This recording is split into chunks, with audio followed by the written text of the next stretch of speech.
ఈ రోజు పోలీసుల పైన యంత్రాంగ పైన ప్రభుత్వం పైన చాలా అంటే చాలా స్టేట్మెంట్ ఇస్తున్నారు. ఇప్పుడే వస్తే ముందు కూడా లైవ్ లో చూశాను. చాలా అంటే చాలా విమర్శ చేస్తున్నారు. ఏదో నిరంకుశ ప్రభుత్వము, లేదంటే ఎమర్జెన్సీ వస్తుంది, ఎమర్జెన్సీ ఉంటే మీరందరూ ఉండేవాళ్ళ, ఈరోజు మీ అందరితో మాట్లాడేవాడా? మీ అందరు కూడా లోపల ఉండేవాళ్ళు. సో అది అర్థం చేసుకోవాలి. చట్టం తను పని చేస్తుంది. డెఫినెట్లీ చట్ట భాగంగా ఏమైనా మనం డెఫినెట్లీ పోతాను, మనము అక్కడ సెర్చ్ చేస్తాను, కావాల్సిన వాళ్ళు అరెస్ట్ చేస్తాను, చట్టం ముందు పెడతాను, అప్పుడు చట్టం చూసుకుంటుంది. సో అందుకు ఎవరు కూడా మీరు విమర్శ చేయవచ్చు, కానీ వాళ్ళు చరిత్ర హాని చేయడం కానీ వాళ్ళపైన ఏం ఆధారం లేకుండా చేయడం చాలా బాధము. డెఫినెట్లీ చట్టం తన పని చేస్తుంది.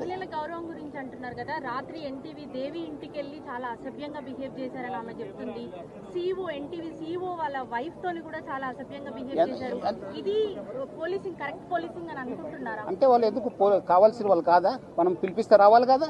వాళ్ళు కాకుండా ఈరోజు ఒక మీ రిపోర్టరు మనము ఎట్లా పోవడానికి, రాత్రి పోవడానికి ప్రయత్నం చేశారు.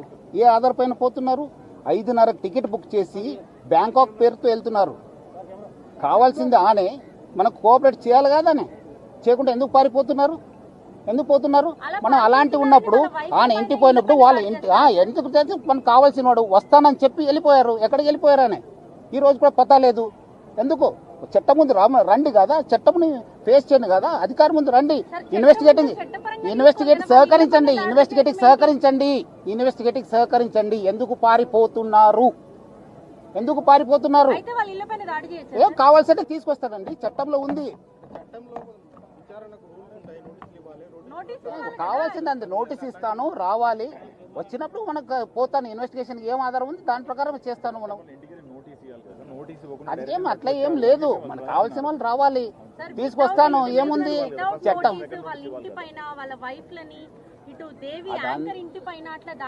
దేవి వస్తానని చెప్పి, దేవి వచ్చి అని చెప్పి ఎక్కడ పగలు కొట్టాను చెప్పండి, చూపించండి. వస్తానని చెప్పి సెల్ స్విచ్ ఆఫ్ చేసుకుని వెళ్ళిపోతే ఎట్లా? కావాలి కదా. మీరు కరెక్ట్ ఉంటే రండి, ఇన్వెస్టిగేషన్కి సహకరించండి. మీరు తప్పు చేయకపోతే ఎందుకు భయము? మహిళా ఆఫీసర్ని ఇట్లా అగౌరవపరుస్తారా? ఏం ఆధారం ఉంటుంది మీ దగ్గర? వాళ్ళు ఎట్లా జీవించాలి? వాళ్ళ కుటుంబంలో ఎంత పరిస్థితి? సిట్ అంటేనే ఇన్వెస్టిగేషన్. సిట్ కంటే వేరే ఇన్వెస్టిగేషన్ కి సిట్ కి ఏం వేరే ఏం లేదు మేడం. సిట్ ఎందుకు వేయాలండి నోటీసు? మనకు కావాల్సిన వాళ్ళు పిలిపిస్తాను, ఎంక్వైరీ చేస్తాను, మీరు రండి. పిలిపించినట్లు రావాలి కదా.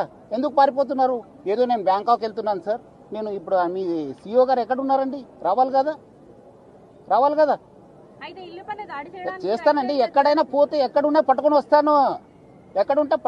నేను చట్టం ముందు ప్రవేశపెడతాను, చట్టంలో చూసుకోండి మీరు.